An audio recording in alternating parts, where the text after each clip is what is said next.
Welcome to KGXT, Gen X Talks podcast, live from Central California.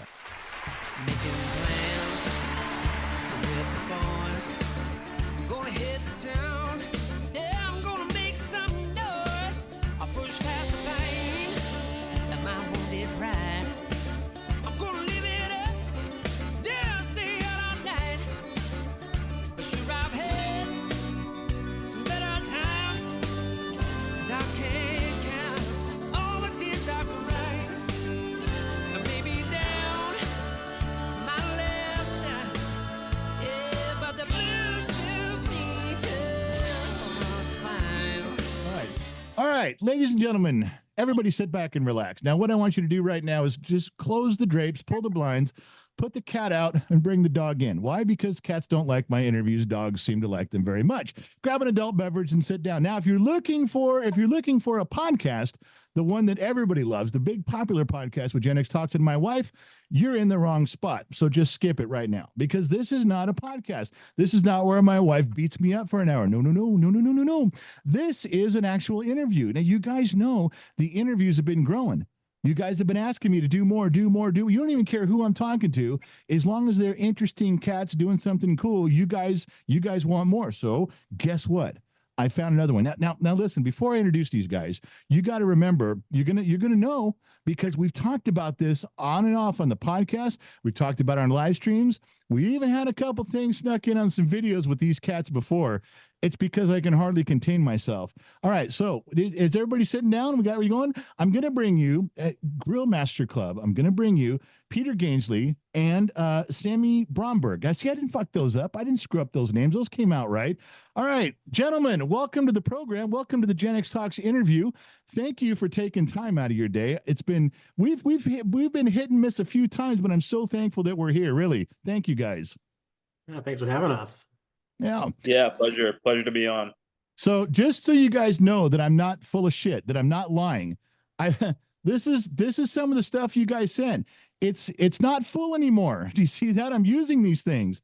I can't tell you how cool your product is. Although I got to be fair, Peter, before we get into the product and we get back in the story and how you guys got here, I want you to know that you may be getting a bill from a divorce attorney pretty soon, because my wife and I have been fighting over this stuff. When the boxes came in, it's an argument over who's actually getting these. Now, we all know it's me. You're sending them to me. We got that.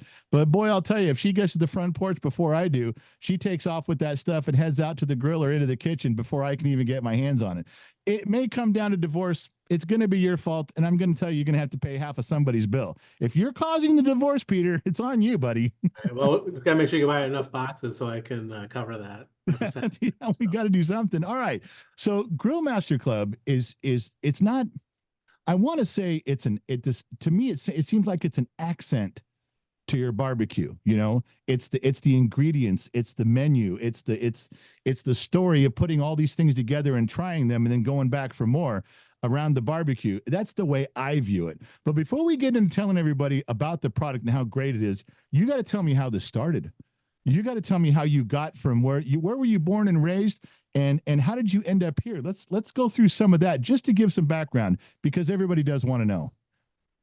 Pretty long and winding road that unexpectedly wound up in barbecue. But I was born and raised in Minneapolis, Minnesota, and that's where I am now. I was born here, and I'm 55 years old, and so I've been here my whole life, except for the 4 years I spent in Madison, Wisconsin at college, and those were some pretty good times, I gotta say. And came back here and kind of got the bug right away to be in sales, so I started my own company, not in barbecue at all, but it wound up being in toys for about 25 years. One thing kind of led to another, and that business kind of took off. And what do you mean in toys? Was there a specific toy, or did you go after something like, I just want to be in the business? No, I was supposed to go to law school, kind of like Sammy. Wait a minute. I was supposed to go to law school, but you looked over and said, the law school bus is right there, but I'm thinking toys. I took the toy bus. Yeah, it was supposed to only last for a summer and then a year. I was selling stuffed animals to like little mom and pop retailers all over Minnesota and the Midwest here. And Wait, how old were you when you started doing that? 22. Okay. I'm just thinking that from a parent's point of view. First of all, I'd like to note that you and I are the same age, and I look horrible compared to you. You look great compared to me. This is not a good look for you are going to represent Gen X for the rest of this conversation. I'm going to pretend to be a boomer, but I'm looking at this from a parent's point of view. You know, they say, well, hey, whatever happened to your son, Peter? Well, you know, he's getting ready to go to law school and everything was going to law school. It's like, yeah, well, how did Peter turn out?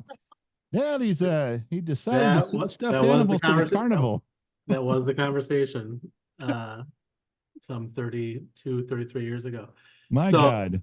Yeah, well, it all worked out. So that evolved from kind of going store to store to I started a real business and wound up hiring people and then more people and wound up building a couple brands and had distribution in Target and Walmart and Toys R Us back when they were around. So anyway, that was a good run, definitely. But that was in the past, and you know, all things kind of have to come to an end. So, but you bet you learned a lot about business from that 25 years. A lot of mistakes, a lot of good things along the way. I bet. I could tell you, yes, I learned pretty much everything the hard way. So, but I did learn, so that was good. Yeah. So I sold that, and I was looking, you know, the last 5, 6, 7 years that I was there, e-commerce had really started to take off, and in some ways it was a threat to our existing business. But instead of kind of being threatened by it, I really embraced it, and we figured it out. I had a great team, yeah, and we built some brands that were kind of created solely for direct to consumer. We wound up building a really substantial business through Amazon. So I kind of got bit by the bug. And so I know branding and I understand, product development, and, I love business. I love storytelling. I love creating brands. I love creating experiences. So that kind of led me to look for direct to consumer brands where I felt that there was really an opportunity to do all of those things, sell directly to the public, find kind of an enthusiast group. Right. Hold right there though. Yeah. But that proposition, I'm just thinking of, I mean, I've never gone down that road of thought, but as you're describing it, I'm listening. That's a wide open field of, like, you're going to say, okay, I'm switching gears a little bit, and you have to find something new to direct market. I mean, how do you even narrow down the field? I mean, you didn't choose to sell tools. You could have sold anything. Yeah. I was looking for kind of segments, right? Whether it be passion or enthusiasm. So people that would be dedicated to, it could be anything. It could be a sport. It could be horseback riding or boating or golf. Like I looked at a lot of things. Yeah, I get you. Right. And this one stood out to me as a real opportunity. I wasn't a big kind of barbecue guy. I mean, I love barbecue, but I wasn't like some sort of expert or anything. Sure. I just saw that there was a lot of enthusiasm behind it, and I bought the business kind of towards the tail end of COVID, and barbecue was having a moment for sure, right? People kind of having to find different ways to be entertained, and with some restrictions with restaurants. For sure. And then you can't go out to dinner all the time anymore. You can't go out. So barbecue fits that whole thing of staying in. Yeah. Yeah. A lot of equipment was sold in 2020 and 2021. So that's right when I bought the business, was the very end of 2021. So, and I liked it, but I looked at the business that I was buying, and I thought that there was a real opportunity to kind of transform it into more of an experience. And once we talk about that, we can kind of go down that road. But I looked at this as a great opportunity to learn something and to do some storytelling. And, I've got some ambitious goals with Grill Masters Club for sure. Well, here's the thing that I find hard to overcome. And this is just I'm just a dumb mechanic in the middle of the desert. What do I know? Nothing. But I have never been part of a subscription service to anything ever. And I've never said, yeah, send me the book of the month club, send me the, scented candle of the month club. And of course, I'm listing all the stuff my wife does or my daughters do. I'm like, how do you can't sign on for that because you don't know what you're getting. And you may like the first one, but you're not going to like the second one. And I got to tell you, your stuff is the only thing in my entire life that I would ever even consider signing on for, because the stuff that you guys have sent me to sample, it's no bullshit. It's real. Somebody on your end has actually tested it, tasted it. They've used it. It isn't just something like, well, you know what, we can sell you 500 jars of paprika, put it in your box and sell it. And you're like, okay, I'll throw that in there. No, everything in there that I've seen so far, and I've called friends of mine, because when you say you were looking for barbecue that had a following, or something like sports have a following, there's an interest. I think this term could be used for a lot of different areas like sports teams and fishermen, but it is really a cult following of guys that barbecue, and they're really passionate about it, and they get really good at it, and they share and compare like nothing else. I mean, you can talk about, but fishermen aren't going to tell you where their best fishing holes are. A Yankees fan is never going to agree with a Dodgers fan.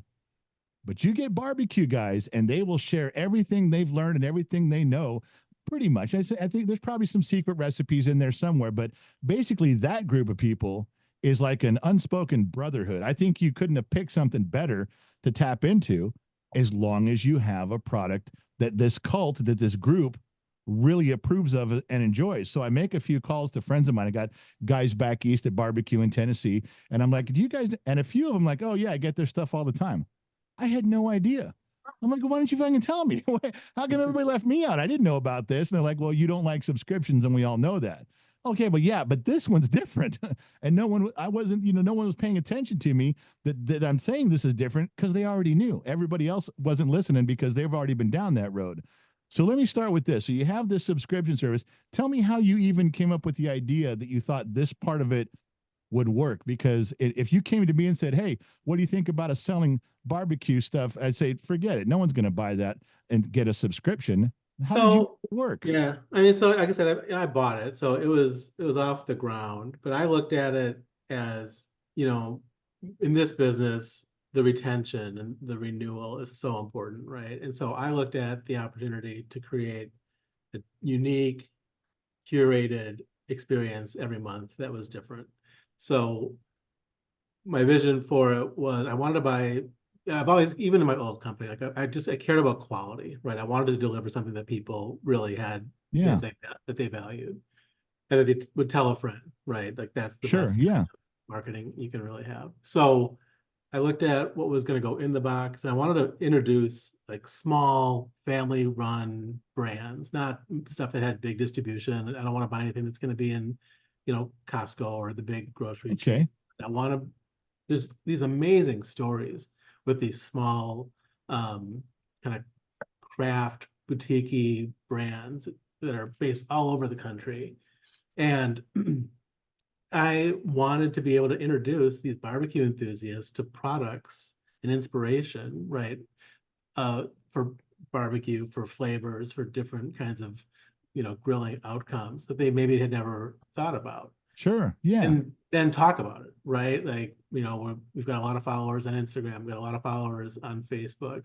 We have a really healthy email list. So we're always trying to share recipes and tips and guides, like original content that people like Sammy are creating for me, basically every day. I mean, we're constantly creating new recipes. We're always looking for different angles and different stories that we can tell, and then finding these really phenomenal brands that, they support us, we support them. We try to put them on the map and be, again, kind of a matchmaker for barbecue enthusiasts. And then these, like I said, just phenomenal, high quality barbecue brands. Well, let's bring Sammy on.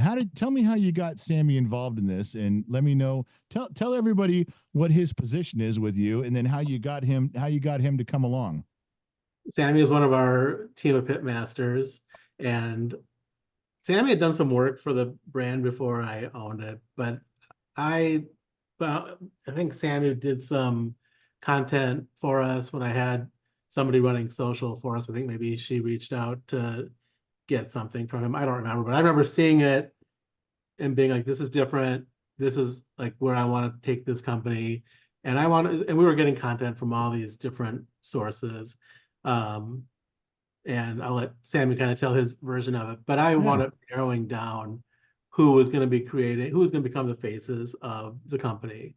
And Sammy's one of them. And, you know, it's just been fantastic. I mean, we're well, Sammy, tell me your story. 2.5 years into this at this point. Yeah. How'd you get into this, Sammy? How'd you end up behind the seat you're at right now? Well, like Peter was saying, you know, before he was with the company, they had reached out to me through my social media, my Instagram page, Bearded Barbecue Boys.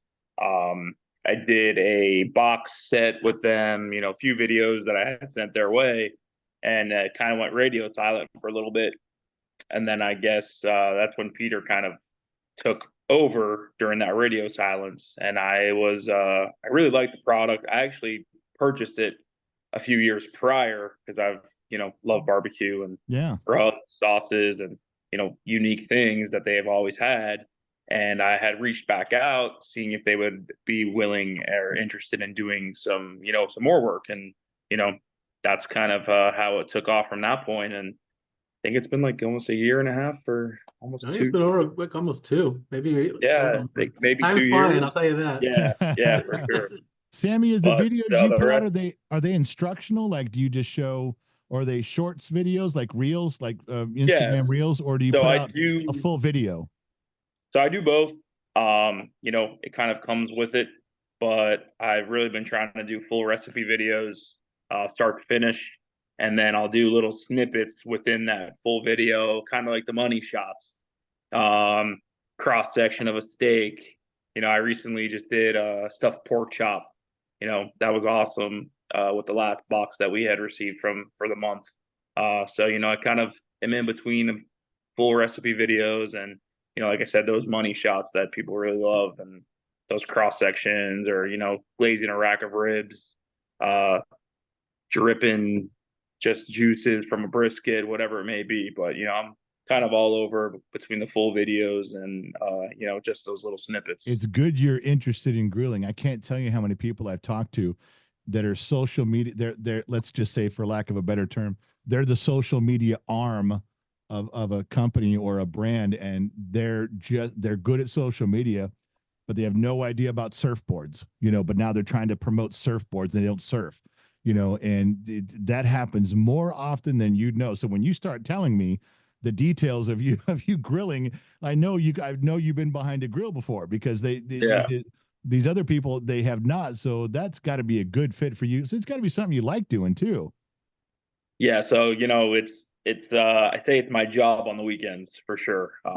Whether it's feeding myself or my family, my friends, you know, I'm a big man. We got to eat.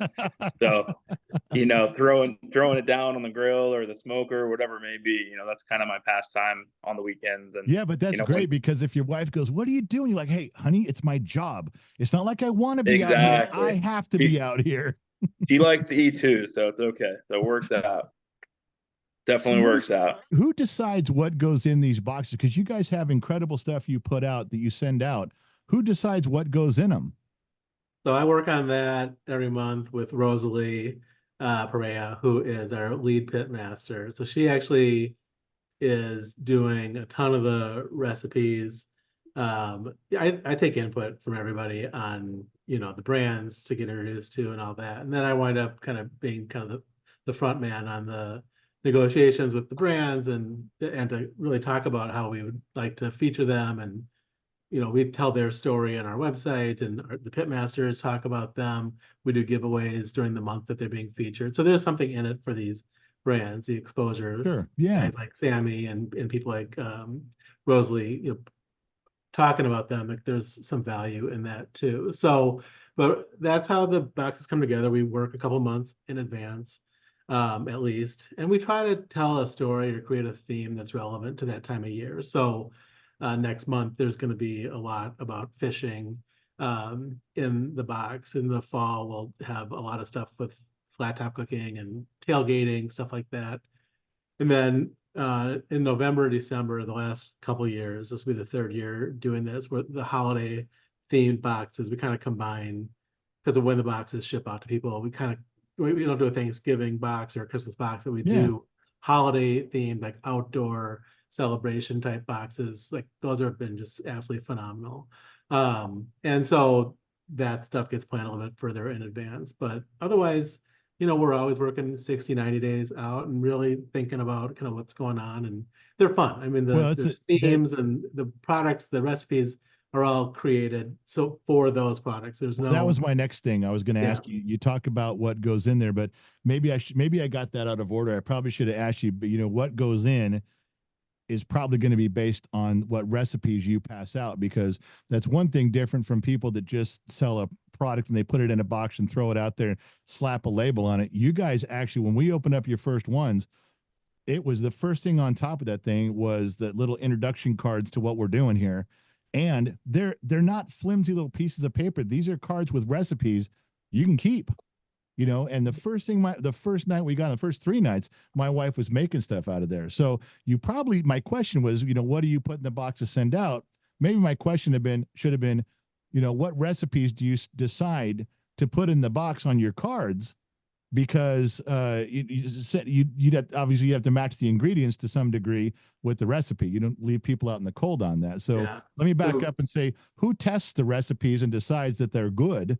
Is it one guy? Is it all of you? Is it just Sammy, or is there a team of people? And then how A lot do you of go it, from a lot there? of it is Rosalie. I guess I would just say to what you were saying earlier, I didn't want the box to be a box of groceries, because you can get groceries anywhere.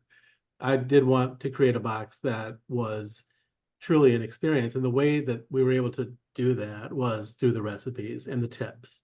So these recipes combine the different products. They're very the products are versatile. We have recipes always for multiple kinds of proteins, right? There's pork, there's beef, there's fish, there's poultry, it's everything, right? Side dishes Sure. Yeah. become really popular. We've done some smoked desserts, which has been great.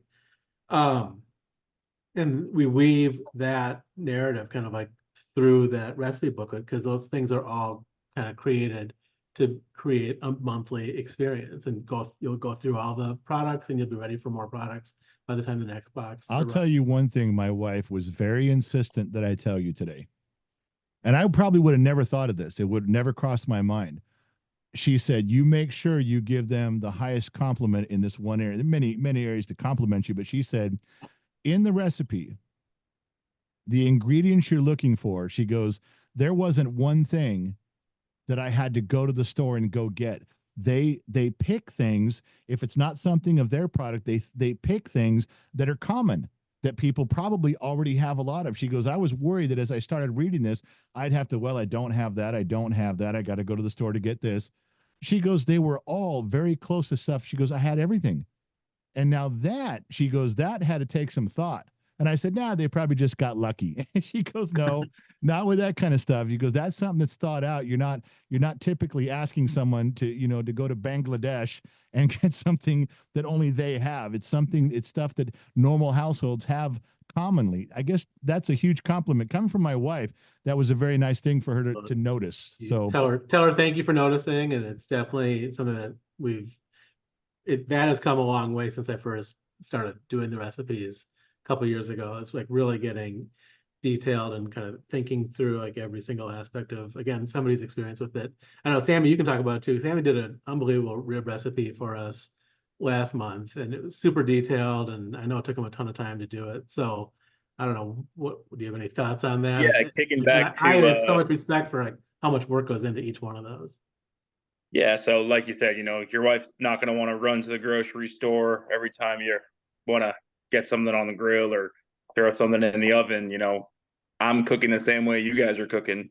I may be a little bit more practiced at what I'm doing, but I'm not wanting to go to the store every time I want to throw something on the grill or throw something in the oven. So, when those recipes are made, I'm looking in my pantry and I'm looking in my fridge and I'm saying, okay, I have this, and this. Majority of people will probably have that as well.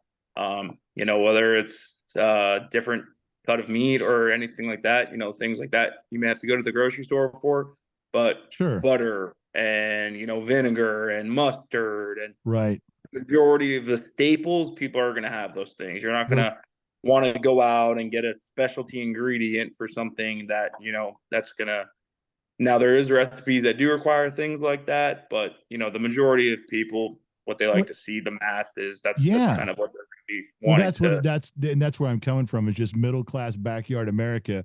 I'm saying thank you for thinking of us in that regard. Yes, there's the meats and stuff you have to go. Yeah, of course, we all know that.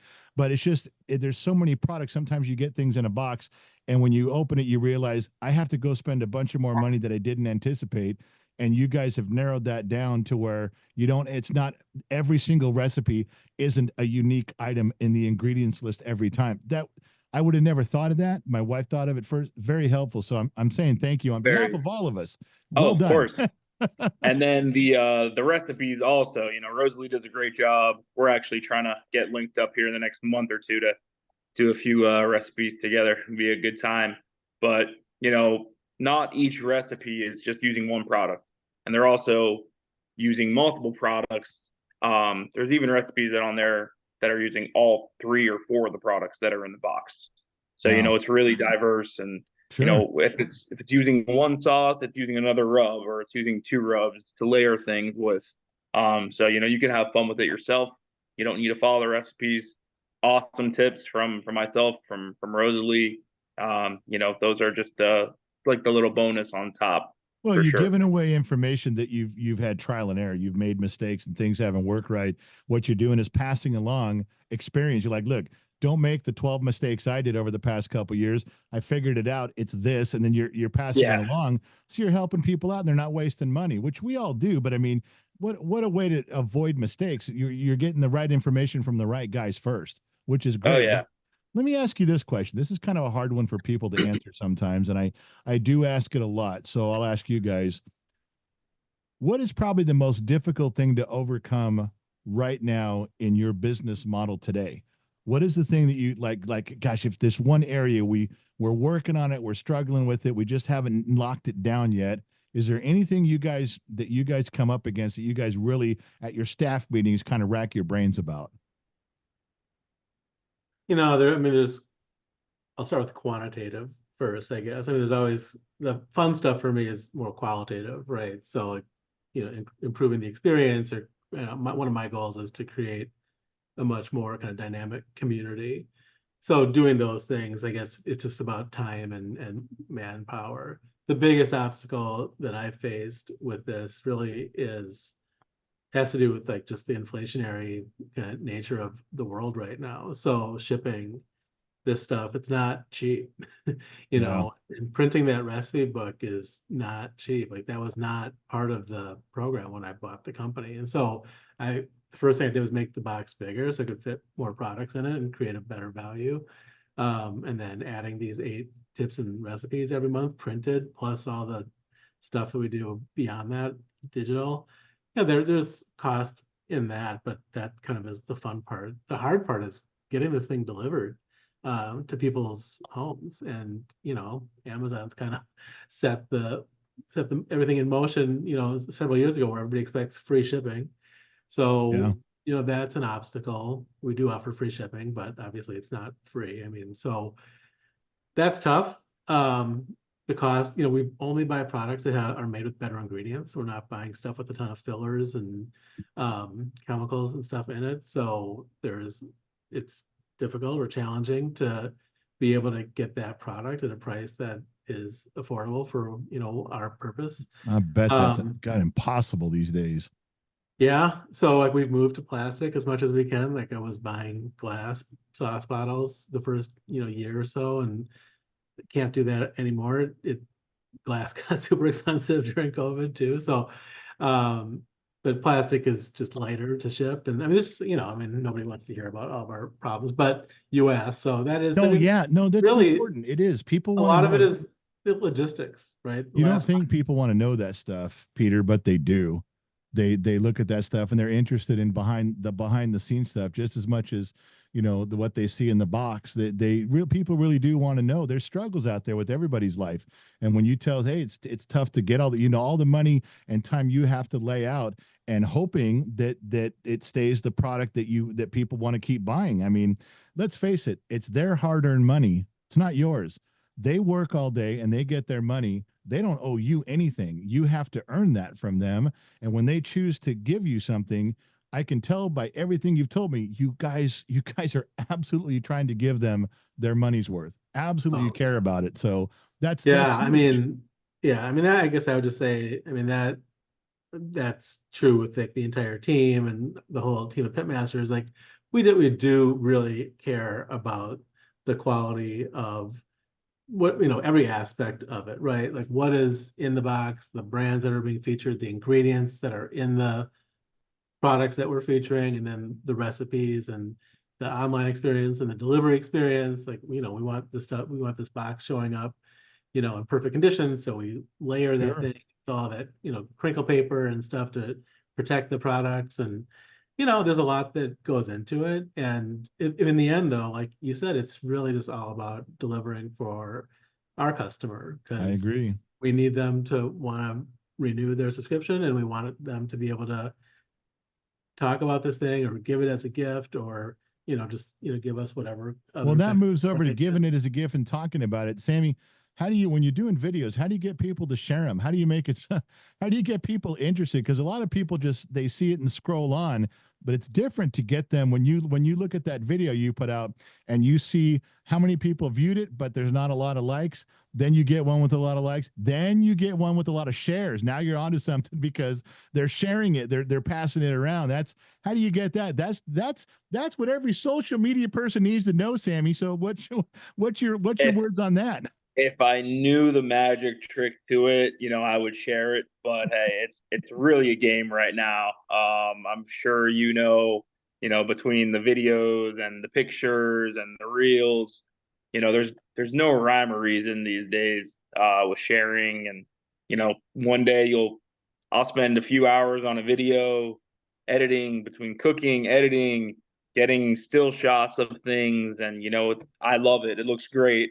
I play it 25 times on my phone to make sure it's all correct Yeah. and all the times are correct and everything looks good, and I'll post it, and 2000 views and 100 likes, you know.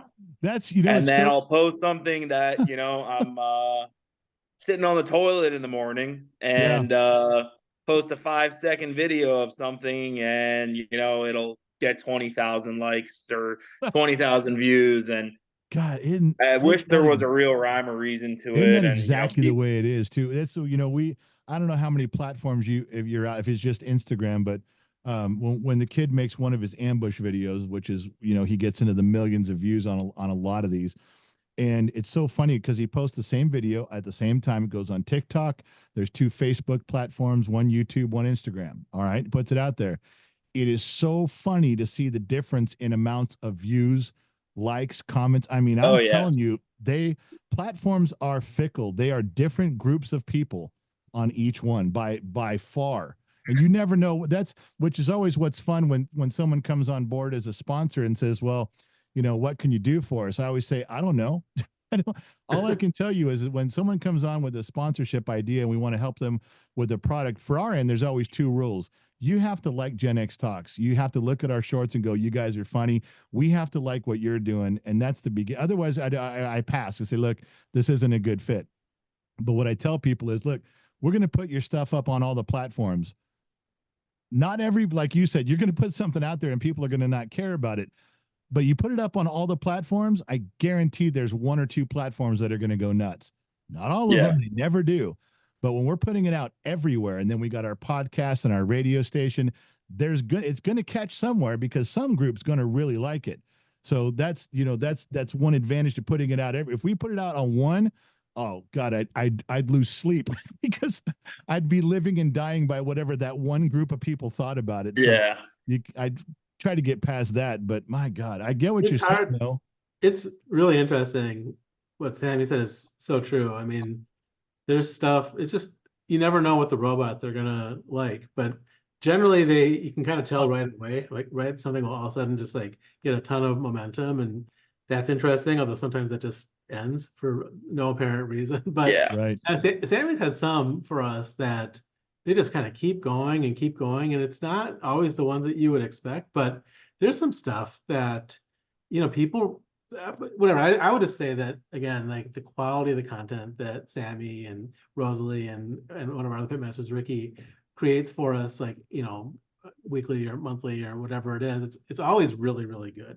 But for whatever reason, the algorithm kind of takes to some of it more than other stuff. And I'm not sure anybody's really figured it out. And Yeah.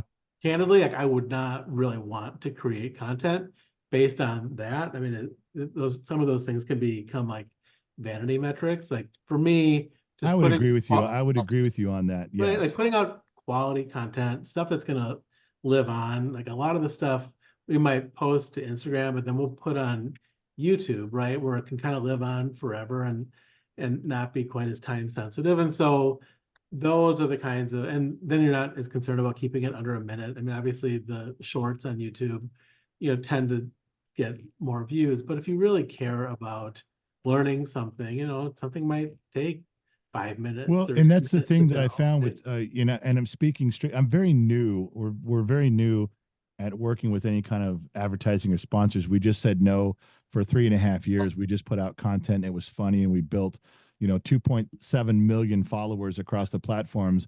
And we never did anything with it until just now with Jacob. We're starting to kind of get the idea, but I like the idea of shorts. I don't know how much shorts really link to sales. I think Sammy's thing of him doing something with grilling where it's a little, maybe a short would get you there, but I think Sammy's stuff of doing something longer is way more productive for maybe click the link and go buy something, be for sales. However, what I have learned, and admittedly, you guys are way down the road further than we are, is that the shorts, if they're funny and they're clever, that puts the product name in that person's head and that sticks with them. Because if we did a super funny one that went viral, maybe people aren't clicking the link, but you know what they are doing? They're sharing, going, did you see the Grill Master video with Gen X Talks? You see the Grill Masters Club with Gen X? That was so hilarious. It's the name. There's so much about the shorts that get name recognition versus what Sammy's doing. But you sure get a lot with the shorts with the name recognition if it grabs you, if it goes, viral. That's the use I've seen. Plus, like you said, you put out those YouTube videos. One thing we've noticed when we get into a relationship with a sponsor of some sort or a team is we tell them we never pull the videos down. It's not like, well, you paid for 30 days, your contract's up, we're I just leave them up forever. I don't care if the sales go on 10 years after I'm dead and gone. If it's a funny video and it's the name out, leave it up forever. Who cares, man? We're all in this together. Yeah. Give your best effort and let it go. So like you said, there is situations where a video can just live on. But, I think the shorts are like a name recognition thing, but I think the meat and potatoes are to make those short videos point towards what Sammy's doing. I think that's 100%. And actually, I think like stories are actually really effective for that too. So you'll get a little bit of a taste of something, in a story, and then you can click on the longer form version, right, to see the whole thing, as a reel, and then the reel might kind of inspire you to go to YouTube to go down that rabbit hole and find out even more information. So well, we have a couple similarities too, because like I'm trying to learn. I genuinely was trying to learn how you guys got here and what you're doing. You said that's what you do in the beginning with the products you're getting from family owned small businesses. You're learning about them before you put them in your box. You're trying to get to know them and the product. You mentioned that 2 times during this interview, and both times it clicked with me. I go, well, that's what I'm doing. I'm trying to do that exact. Made me feel good, because if you're successful at that business model, then at least I'm thinking in the right direction. But I'd like to know too.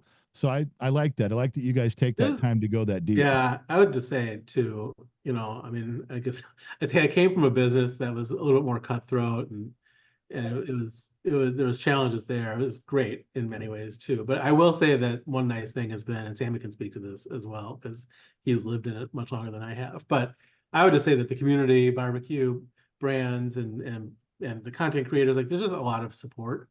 And I love being able to tell these stories and introduce these little brands, right? Like, we're buying from these companies in Georgia and Florida were shipping these boxes up to the Pacific Northwest or out to California. And these people never would have known about each other, right? Like they don't have that kind of reach. And so Right.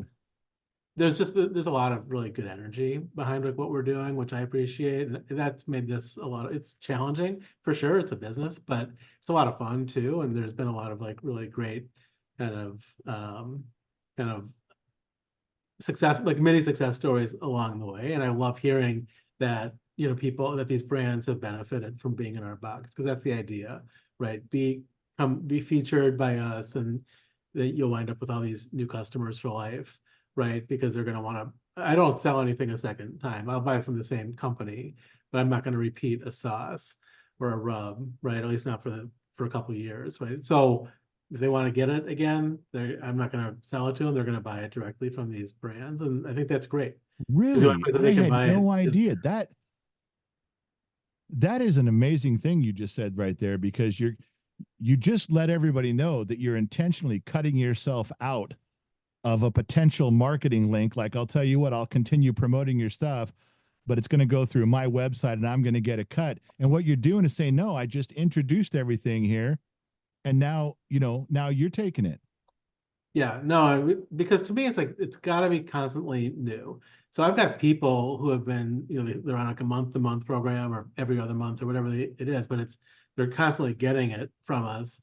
And it's got to be different every time, right? They don't need to get the same thing. Again, they don't want to see repeat items. And so I don't mind repeating a brand. Like, in fact, I've got a few brands that are super important to us because they've got Peter, such the way you just said that there, you're just, I mean, I've done a lot of interviews and I've never had a business owner say anything even remotely like that. Like you conduct yourself, and then when they want it again, if it's not on your repeat schedule, like, yeah, it's right over there. Those are my friends. They'll be more than happy to sell you some. That's unheard of. That's incredible. I got to tell you, that's about the most powerful thing you've told me today. And I know nobody else is going to care but me, but I care. And that was huge. That was gigantic, Peter. Good. Well, I mean, it's like I said, it's really part of offering like a great quality product. And I would just say that we're really in it for all the right reasons, just trying to deliver a great barbecue experience to people, all over the country. So, and it's a lot of fun, but we're just getting started. There's a lot more to do for sure. Sammy, did you know you were hooked up with such a great guy? Yeah, great dude for sure. Definitely. We've spoken many, many times over the phone, just whether it's business or just talking a little smack, he's a good dude. We got to grab a beer or something one of these days for sure. The best thing is that, Sammy's originally from Canada and I'm from Minnesota, and I'm a big hockey guy. So, big. And then, and Sammy's he's a Maple Leafs fan, whatever, but we have hockey in common. So that's pretty cool. There you go. Yeah, I'm from Southern California, so I've heard of hockey. It's something done in the cold weather. I've seen pictures of snow, so I know it exists. There you go. I don't know. Sammy's in Florida, so I'm not leaving. Cup champion. I'm not leaving anytime soon, so I'm good down here. I'll stay in defrost for sure. Well, guys, we kept it in the time limit. Look at your clocks. I kept it where you guys wanted it to be. You guys had some family stuff to go on. I really think I got all the information I could out of you. Thank you guys both for showing up. I can't tell you how deep you went, how quick you got there, and what a great message, you guys. Not just a great product. I mean, absolutely. We got to put the links for everybody in the description below. I can't say enough about it. It's something that we're using here at Gen X Talks. I told you the rule is we have to like what we're talking about, or I'm not interested in wasting an hour with an interview, because I could have just sat here.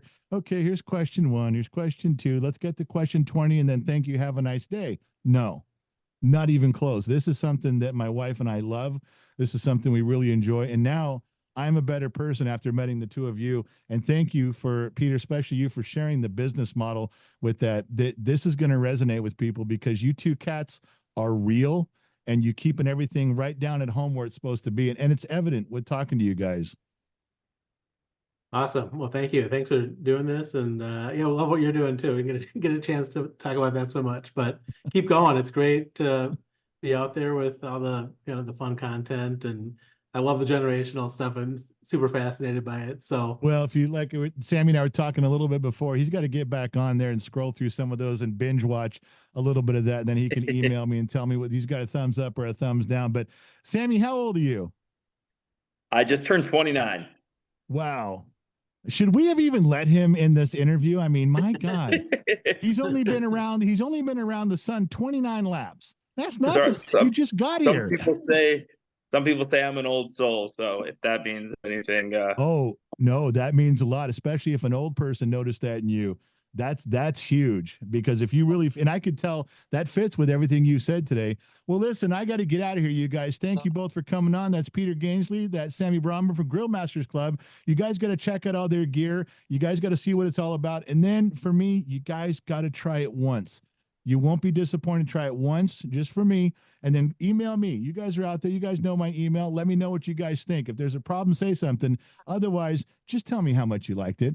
Thank you guys for tuning in. Thank you guys for coming around. Peter, Sammy, one more time. Thank you both. thank you.